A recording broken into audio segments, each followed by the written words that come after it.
All right, hey, what's up, guys? Coach Mac, Play Fast Football. All right, sorry I haven't done a video in a little bit, but was out of town last week, daughter's birthday, and then I got sick a day or two, so back at it today, and I'm going to do a little video on a cheap fix we use this year with some younger linebackers, reading the center, playing a lot of gap scheme teams. All right, so make sure you check out some of our partners, Dome Hats, all right, which is the headwear company we use to Play Fast, and the school I'm currently at. This is my orange park hat with our Velcro back, swords up on the back.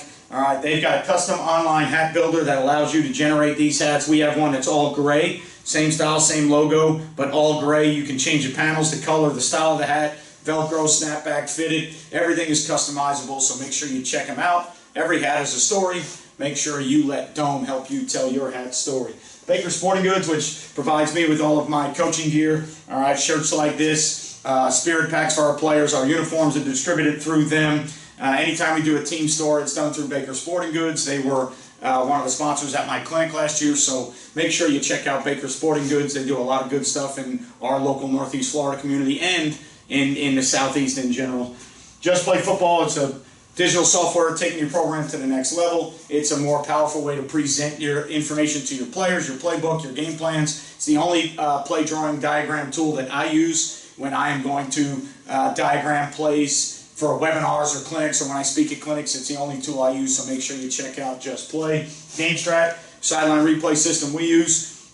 If you're looking for a highly affordable, highly reliable sideline replay system, make sure you check out GameStrat. Customer friendly. They want to help coaches, started by young guys in Canada that do a really great job. The equipment is awesome and the people are awesome, so I highly recommend GameStrat. DifferenceUSA, the ultimate striking machine. We have one that we're getting ready to set up in the off season. For us right now, our squat racks are not bolted in the ground, so we have a little bit of trouble using it right now. But you can hook one up to your squat racks or racks in the weight room. You can hook one up to, you can build 2x4s with posts that you can put in the ground outside. You can have them inside, you can have them outside. You can work year round on striking, elbows in, thumbs up. You get thousands of reps. You don't need a partner. Make sure you check out DifferenceUSA. And then HighandTight ball security training aid, all right, that has panels that have sensors. You have to hold the ball in the proper position. You've got to split the tip. You've got to have the ball held wrist above the elbow. You've got to have all the proper points of pressure and the ball in the proper location and position to hear the beep. When you hear the beep, you know you've got the ball secured correctly, and now that gives kids that auditory feedback and then that muscle memory to know that when I hear the beep, okay, that's correct. Now I know that that's wrong, that's wrong, that's wrong, that's wrong. All the other positions are wrong. I know the correct position. It builds that muscle memory to say, hey, HighandTight is right here where it belongs, so make sure you check them out. All right, so most of you guys that have been following the channel for the last 7 or 8 years know that, you know, I've done videos on a bunch of different topics, but we were, you know, way back in the day, we were a field 3-4, we were an underfront team. Then as I started, probably right around 2012-13 when I started doing all the YouTube stuff, we were a 4-2-5 split field coverage team, 3 safety team. We then morphed into a 3-3 stack team. And then this year, towards the end of the year, we went back to our 4-2-5 roots. All right, and what had happened was we were playing the 3-3 stack, and we were doing a lot of good things with it. The two years that I played it, or 2.5 years that I played it, our rushing numbers, yards against, were down. Our tackles for loss were up. We were playing it as a stagnant 6-man box. We weren't moving every down. Obviously, the defense lends itself to great movement, but we weren't using it as a slant angle deal. We were playing our same split field coverages behind it. And our read system, and one of the reasons I went to it, I heard about it at a clinic 4 or 5 years ago from a junior college coach one time. I went in and sat in on a 3-3 stack deal because I thought I may want to go to it. And he brought something up, and it just made 100% sense to me. Our read system was built on our stack linebackers and our ends both read and fit off the blocks of the tackles. All right, so they worked in accordance with each other, all right, and they fit off the blocks of the tackle. And then we sent our nose one direction or the other, and our Mike linebacker read the guard to the side of the A-gap that he was playing. And that's how we read things, and that's how we fit things. So this year, after losing spring ball, a lot of summer, no kickoff classic, when we got into the season and we realized that our younger kids, our newer players, we had 3 or 4, or at least 2 or 3 first-year linebackers and a couple, first-year defensive linemen. we realized that we really weren't effective playing that style of 3-3 stack, and then we eventually went back to our roots with some 4-2-5 stuff. And one of the reasons we went back also is we had two younger kids that we felt like were going to be prototypical 1 technique, 3 techniques. And we had a 9th grader that ended up starting in both of our playoff games towards the end of the year. Then we had a 10th grade kid who, through an off season, has to lose a little bit of weight, but he's about 325, 330 pounds right now. We want to get him down to about 305 if we can, but we felt like those kids at 285 and 325, we felt like they were going to be prototypical 1 and 3 techniques, and we felt like we had 2 really good young linebackers, a really good 9th grade linebacker that started 5 games for me this year, and then a 10th grade JV kid that has one of the best work ethics on our team, is doing some phenomenal things in the weight room right now. Last year when we watched the 9th grade kid and then we watched this kid play on JV, we felt like those are the 2 backers potentially for the future. And then we felt like we had 2 pieces at the 1 and the 3 technique, and we have a couple other ends, and then we just felt like the 4-2-5 fit. So what happened was, when we went back to that, what we ended up realizing was our linebackers had been taught and drilled, and we were fitting everything and reading everything from that 3-3 stack principle.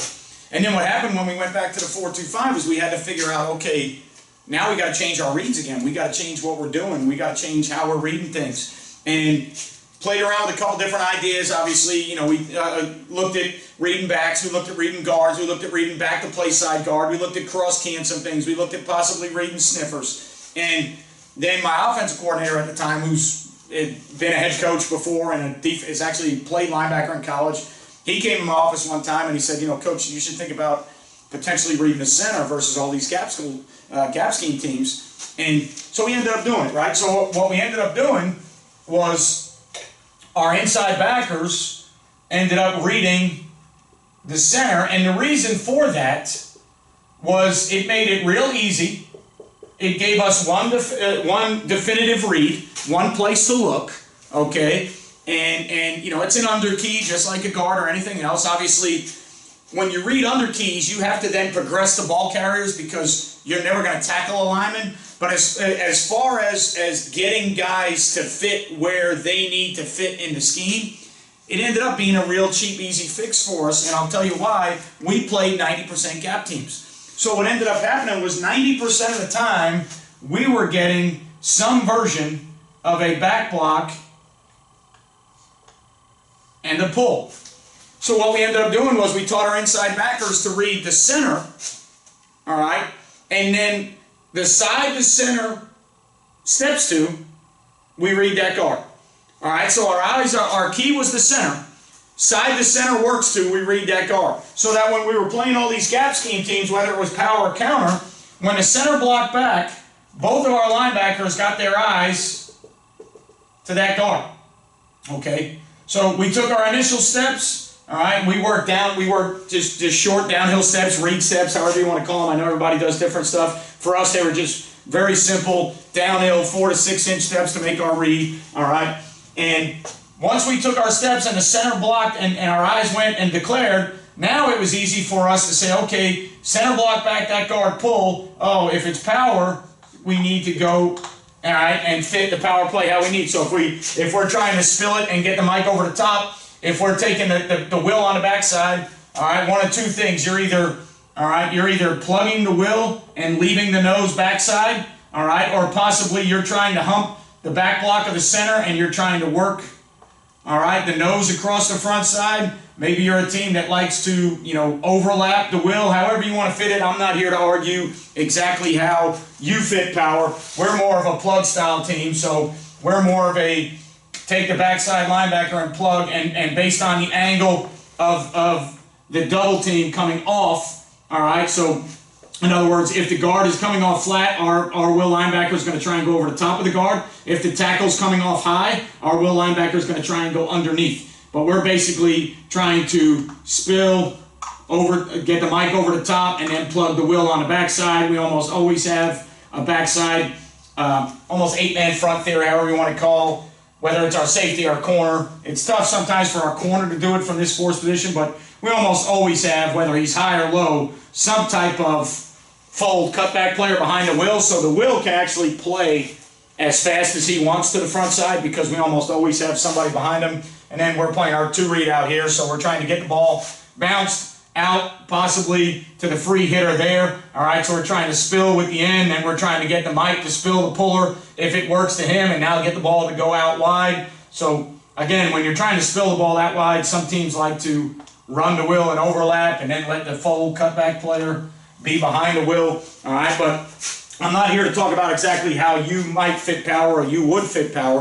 What I'm here to talk about is how we got our guys to get such easy reads. Okay, so if it was, if it was a team that was running like, we saw a lot of teams that were running GF or guard sniffer counter, right? So again, it was the same thing. Our initial read, our eyes went to the center. If the center blocked back to this side, okay, and we got a puller from there, now it was real easy to see. All right, we took our read steps, we got our vision, the center block back, there it is, and now if we're trying to wrong arm, there it is. So eyes, pull, tight, scrape paint, eyes, pull, all right, either plug or possibly overflow or overlap depending on how they're blocking the angle of that tackle. When it's an open B gap, the Mike's got to recognize the angle of that tackle because the tackle's pretty much got a free climb to the Mike. So if the tackle's real high, the Mike's going under. If the tackle's real flat, the Mike might go over the top. All right, and then depending on what we were playing back here, we always had a force player or somebody down. So it gave our linebackers, again, you got to remember, coming from the 3-3 stack, our linebackers were fitting things, all right, our stack guys that were playing linebacker were reading an offensive tackle, and they were fitting things with the defensive end, and we were basically playing B-gap, C-gap with the end and the stack backer off the block of the tackle. Well, then all of a sudden, when we went back to our even front stuff, we had to figure out how we want to teach these kids the easiest way, all right, because we hadn't played it and we hadn't read it that way, and now we're in the middle of a season, so we can't get too involved with what we're doing. So we ended up, as a quick fix, saying, hey, we're playing mostly gap teams. Let's take a look at if we read the center and there's a guard pull on 90% of the plays that we see.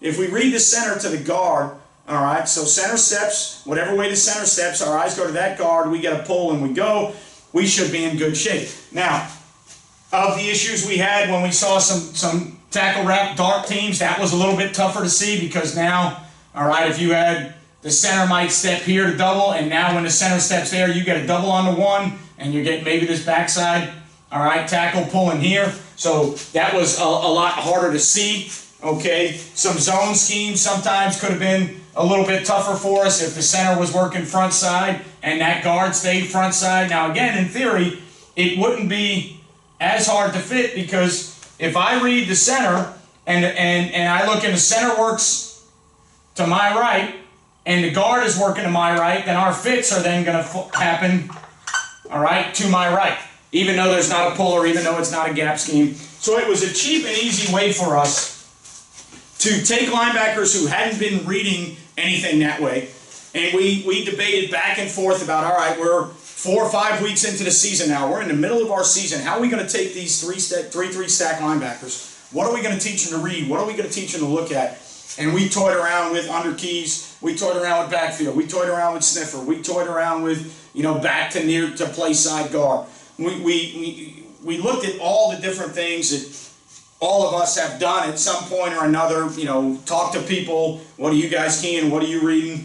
And the bottom line is that we came down to the center was the easiest fix for us. We play 90% gap teams. Center's going to block back. That guard is going to pull 90% of the time. I think that's the quickest and easiest way to get us where we belong. And the last 4 or 5 games of the year, our linebackers started playing a little bit better.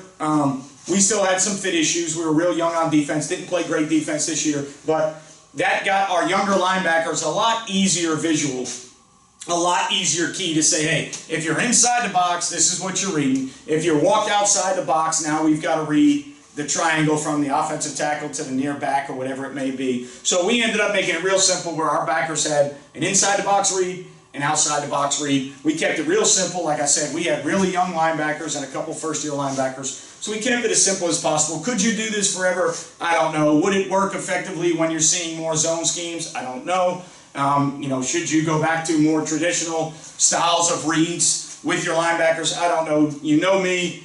I've always said, don't be afraid to try things. If you get something that you think works, go ahead and try it. It doesn't matter who uses it, doesn't use it, what you see in college or the NFL. If you've got something that you think works for your kids, and you go through all the pros and cons, and you try it out, and you feel like your kids do it well, don't be afraid to do it. So we went to it. It helped us out. Again, don't know if we'll stay with it full-time next year or if we'll go back to a more traditional read system, but that is what we went to teach linebackers who have never really read in the last 2 or 3 years, because even our senior linebackers, they've been 3-3 stack guys reading a tackle or a guard from where the center, where the nose was moving away from, because they were either one of the stack backers or the tight stack backer behind, head up over the center or behind our nose. So they had either played a line or a ram or what we call the Mike or the Mac in the middle. So all of our linebackers had to, whether they were new, young, it didn't matter, experienced, they all had to learn a different way to read things because it changed from our 3-3 stack system. So this was cheap and easy for us. We got some knowledge out of it.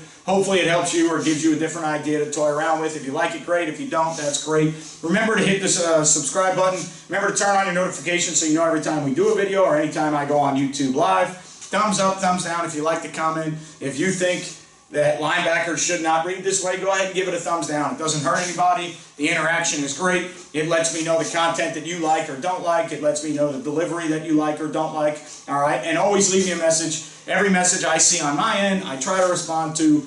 If it's a question, I try to answer it. If it's a comment about something in the video, whether you agree or don't agree, it's your opinion. I appreciate everybody watching, so always feel free to interact with the videos. All right, if you guys are getting ready to play football like some of my friends in New York, God bless you, stay safe, do all the things you need to do, you'll have a great season. If you're getting ready in the off season like we are to start some 7-on-7 stuff, real soon we've got about 8 or 10 7-on-7 practices leading into our spring ball starting April 26th. So everybody else, God bless, stay safe, do the things you need to do. I appreciate everything you do for Play Fast Football. Can't wait to look forward to building our second clinic, which will be sometime probably in January again next year if everything's back to normal. But thank you so much for everything you do for me. Remember, you won't play well until you play fast, and I'll see you guys next time.